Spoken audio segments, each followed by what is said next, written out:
साथियों, आज हम बात करेंगे पर्सनल लोन के बारे में कि पर्सनल लोन ना भरने की वजह से हमारे एक क्लाइंट है मुंबई से, उनको दिल्ली कोर्ट ने जेल की सजा कर दी और वो पिछले 1 महीने से जेल के अंदर ही पड़े हैं।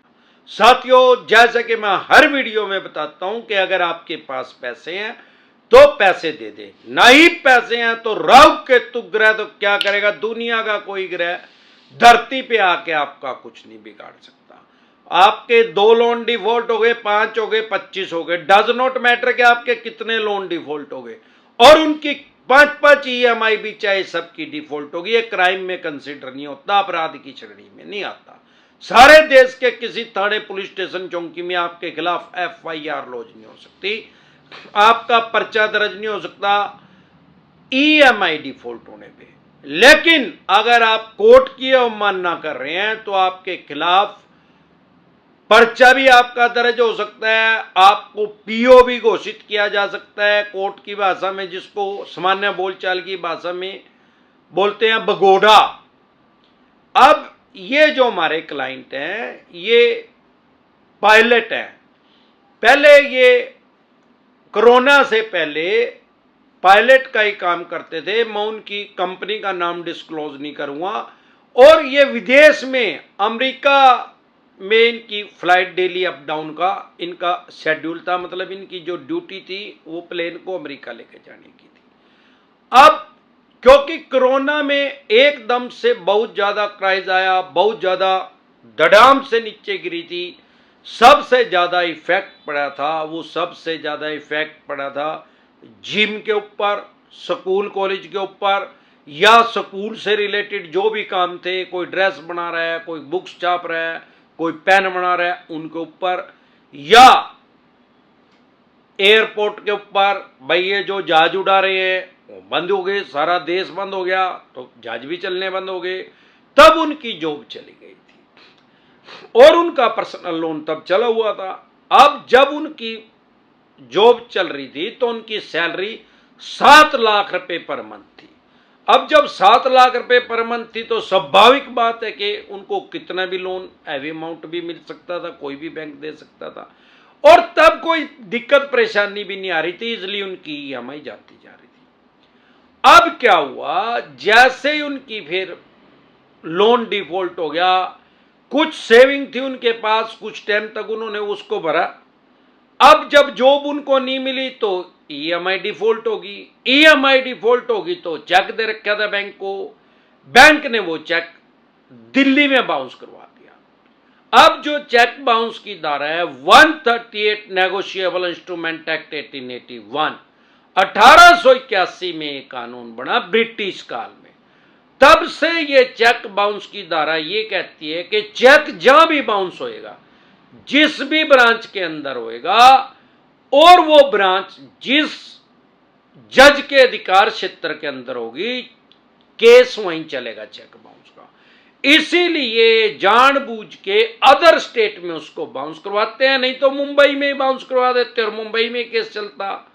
लेकिन इसमें होता क्या है, चेक बाउंस क्योंकि सिविल का भी मैटर है और क्रिमिनल भी है, खाली सिविल भी नहीं है, खाली क्रिमिनल भी नहीं है, क्योंकि कोई भी सिविल का केस होगा तो उसमें कभी भी जेल का प्रावधान नहीं है, और कोई भी क्रिमिनल केस होगा उसमें सिर्फ पेनल्टी नहीं लगती।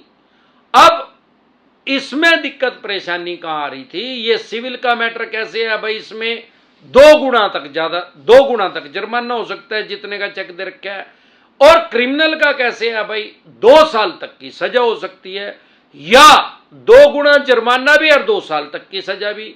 लेकिन मैंने आज तक 50 लाख से कम में किसी को 2 साल की सजा होते हुए नहीं देखी, ज्यादातर 6 महीने साल की जज साहब देते हैं, या नहीं भी देते पेनल्टी कर देते हैं, पैसे का फाइनेंशियल लॉस कर देते हैं उसका। तो हुआ क्या, इन्होंने, जैसे कि मैं हर बार कहता हूं कि अगर आपके पास 138 का नोटिस आ रहा है, जिसको सामान्य बोलचाल की भाषा में चेक बाउंस बोलते हैं, उसको कभी इग्नोर ना करें, कभी भी उसको हल्के में ना ले। अगर आप उसको इग्नोर कर रहे हैं, उसको हल्के में ले रहे हैं, तो आपका पहले बेलेबल वारंट इशू होगा, फिर नॉन बेलेबल वारंट इशू हो जाएगा, दोबारा इग्नोर कर रहे हैं तो कोर्ट की प्रोसीडिंग जो है वो स्टार्ट है, वो रुक नहीं रही आपके इग्नोर करने से, वो तो ऐसे है भाई, जब कोई कबूतर दाना चुग रहा है, बिल्ली आती है झपट्टा मारती है, वो कबूतर अपनी आंखें बंद कर लेता है, सोचा बिल्ली को नहीं दिख रहा, खतरा जो है टल गया। अरे खतरा टला नहीं है यार, और कबूतर के पास पंख है, उड़ जा, बिल्ली के पास पंख थोड़ी है। आंखें बंद करने से खतरा टलता नहीं है। तो अगर उसको इग्नोर कर रहे हैं तो नॉन अवेलेबल वारंट इश्यू हो जाएगा। फिर भी इग्नोर कर रहे हैं तो आपको पीओ घोषित कर दिया जाएगा, घोड़ा घोषित कर दिया जाएगा कोर्ट के द्वारा। फिर आपको पुलिस पकड़ेगी और उसी स्टेट की जेल में डालेगी, जो मैं हर बार बताता हूं। इनके साथ ऐसा ही हुआ, जब ये कोर्ट से पीओ घोषित हो गए। नहीं तो क्या होता भाई, नोटिस इनके पास गया था और इन्होंने वो नोटिस ले लिया था, पहला नोटिस, आके अपनी कोर्ट में, दिल्ली कोर्ट में आके अपनी जमानत करवा लेते। क्योंकि अगर आप इसको इग्नोर नहीं करेंगे तो ये बिल्कुल आसान है, बेलेबल ऑफेंस है, जमानती अपराध है, सेम डे जमानत हो जाती है, बाय एंड जमानत हो जाती है, बाय एंड जमानत हो जाती। और फिर तारीख पे तारीख दम नहीं फिल्म देख लिया भाई, क्या हुआ कोर्ट में, नहीं कभी कोर्ट में गए हो तो मान्य सुप्रीम कोर्ट तक जाते आते 40-45 साल लगे केस में, तब तक बोलो राम ही हो जाएगा। और ये 50 बार सेटलमेंट करने के लिए आते, लेकिन क्योंकि कोर्ट की अवमानना कर दी तो फिर जेल का प्रावधान है। अब उनको पुलिस पकड़ के ले आई, अब पिछले 1 महीने से दिल्ली जेल में पड़े हैं वो। अब जब वो हमारे साथ टेलीफोनिकली जुड़े, मतलब उनके परिवार के आदमी, क्योंकि वो तो जेल में है, लेकिन केस तो उन्हीं का ही है, तो उसी के बारे में हम डिस्कस करेंगे। तो मैंने उनको बताया भाई अब इसके बेल की एप्लीकेशन लगाइए। और बड़ी खुशी की बात है, मुझे आपको बताते हुए बहुत खुशी का इजहार हो रहा है कि हमारे पैनल पे जो एडवोकेट हैं दिल्ली, उन्होंने उनकी जमानत करवा दी है, बेल करवा दी है। और अब जब भी वो अपना जमानती लेके आ जाएंगे, अब कोर्ट में अगर आप कभी नहीं गए हैं तो होता क्या है, कोर्ट पहले जमानत मंजूर कर देती है। मतलब भाई आपको कह देती है, चाहे आप अंदर हैं या बाहर हैं, भाई आपकी जमानत मंजूर हो गया और इतने पैसे की जमानत है, मान लो 30,000 रुपए की कोर्ट ने फॉर एग्जांपल जमानत मंजूर कर दी। इसका मतलब ये है कि आप एक किसी जमानती को लेके आओ अपना, और 30,000 रुपए की छोटी लेके आओ, उसके नाम वहीं मुंबई में ही एफडी करवा दो, और वो एफडी लेकर उस आदमी को लेके यहां जो कोर्ट में जमा करवा दो। इसको बोलते हैं कोर्ट की भाषा में बॉन्ड। भाई 30,000 का बॉन्ड भर दिया, अब वो बॉन्ड वहां जमा हो गया और वो उसकी जमानत होगी। अब जमानत उनकी मंजूर हो गई है, जैसे ही उनका जमानती आएगा तो तुरंत प्रभाव से सेम डे में जमानत मंजूर होगी, या वो जमानती जमानत दे देगा और शाम को उनकी जमानत, कोर्ट से कागज चले जाएंगे और जेल से उनको रिहा कर दिया जाएगा। तो ऐसी गफलत की स्थिति में ना रहे, 2 तरह के नोटिस को कभी भी वॉइड ना करें। एक 138 जिसको सामान्य बोलचाल की भाषा में चेक बाउंस बोलते हैं, अगर इसको आप इग्नोर करेंगे, हल्के में लेंगे, तो आपका नॉन अवेलेबल वारंट भी इशू हो सकता है, आपको पीओ भी घोषित किया जा सकता है, भगोड़ा भी घोषित किया जा सकता है। नहीं इसको इग्नोर कर रहे हैं तो बेलेबल ऑफेंस है, जमानती अपराध है, सेम डे जमानत हो जाती है, बाय एंड जमानत हो जाती है।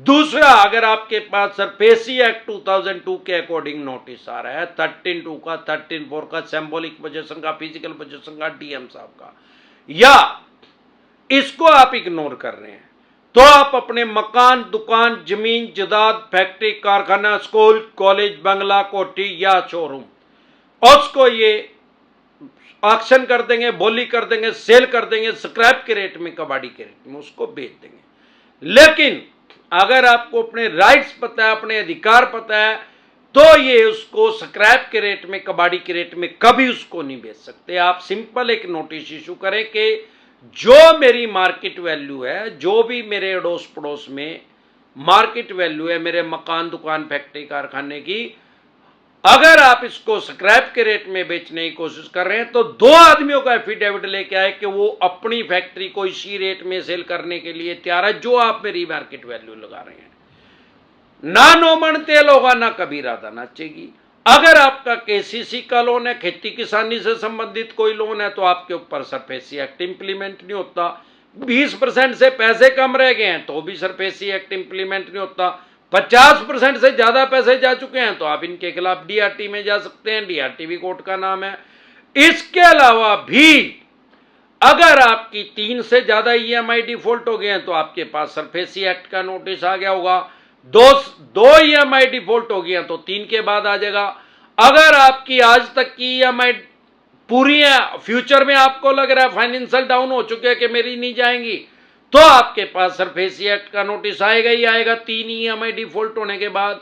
तो जैसे ही ऐसी कोई क्रिटिकल सिचुएशन आए तुरंत प्रभाव से लीगल एडवाइस लें। प्रिवेंशन बेटर देन क्योर, इलाज से हमेशा परहेज बेहतर है। अगर आप हमारे साथ टेलीफोनिकली जुड़ना चाहते हैं या पर्सनल मीटिंग करना चाहते हैं, फिर आपका लोन 2 करोड़ का, 5 का, 25 का, 50 करोड़ का, डज नॉट मैटर के कितने करोड़ का, आपके पास लोन से रिलेटेड जो भी डॉक्यूमेंट्स है वो सभी लेके आप मेरे से पर्सनल मीटिंग कर सकते हैं, पर्सनल एडवाइस ले सकते हैं।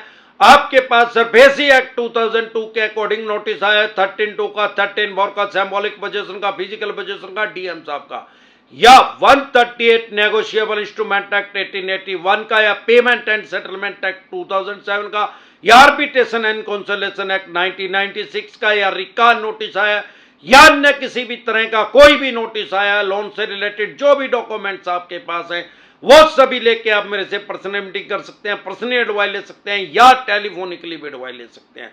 हमारे साथ जुड़ने है क्या प्रोसेस है, आपकी स्क्रीन पे कमेंट बॉक्स के अंदर एक नंबर आया हुआ है 9306347314। इस नंबर को सेव करके डायरेक्ट कॉल करेंगे, कोई रिप्लाई नहीं आएगा।